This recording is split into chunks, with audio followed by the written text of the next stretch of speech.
Então vamos começar aqui com o dorsal fin, né? Então, aqui a gente vê uma vista lateral de um Finon 100 e o dorsal fin vai ser exatamente essa superfície que vai estar aqui associada à empenagem vertical. Na prática, aqui no Finon 100 a gente vê a presença desse dorsal fin, tá? Que vem mais ou menos até aqui, e um outro dorsal fin, ou seja, a gente tem dois dorsal fins. A gente vai ver a funcionalidade de dorsal fins e eles também são úteis para hinge moments, tá? Então são úteis para momento na dobradiça, ou seja, para a força que o piloto está sentindo, no caso aqui para o leme, né, no pedal. Então eles podem estar aqui tanto para aumentar o ângulo de derrapagem, tá, o ângulo de stall da empenagem vertical, quanto para melhorar características de momento na dobradiça do leme e reduzir força aqui no pedal do piloto de aeronaves que são reversíveis. O que é uma aeronave reversível? É uma aeronave que a superfície de controle ela está ligada ao comando do piloto diretamente por cabos. Então, se eu tenho um aumento de força aqui, eu tenho um aumento de força lá. É claro que existe uma razão entre isso devido aos braços que estão conectando a superfície ao comando do piloto. Mas numa aeronave, diferentemente numa aeronave atuada, né, o piloto ele não sente essa força, porque eu tenho ali um atuador e ele simplesmente comanda o atuador, né? Vamos dar uma olhada numa outra aeronave aqui, um 737-800, e aqui já é uma aeronave potenciada, né, no leme, né? Não vai ter um comando reversível, ou seja, eu não tenho um cabo ligando diretamente aqui, e ainda assim eu tenho a presença de um dorsal fin.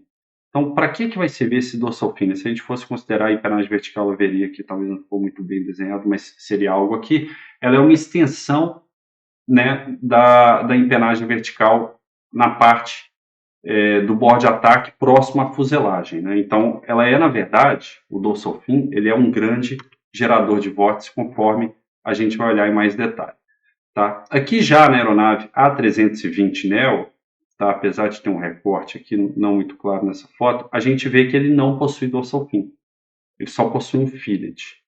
Qual que é a grande diferença do 737-800 para o A320neo, ou mesmo o A320 normal? Nenhum deles possui dorsal fin, tá? Então vamos tentar entender por que um possui dorsal fin e o outro não possui dorsal fin. E aqui acho que fica interessante a comparação entre os dois modelos, né, a primeira geração e a segunda geração do 190 da Embraer.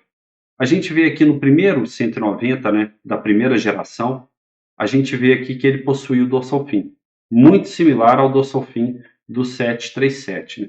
E já na nova geração, o novo 190 não possui esse dorsal fin, ele possui um fillet, ou seja, ele ficou muito mais parecido com o A320 do que com o 737-800. Então, a primeira geração era similar ao 737 e a segunda geração era similar ao 320. E o que é similar ao A320 na segunda geração?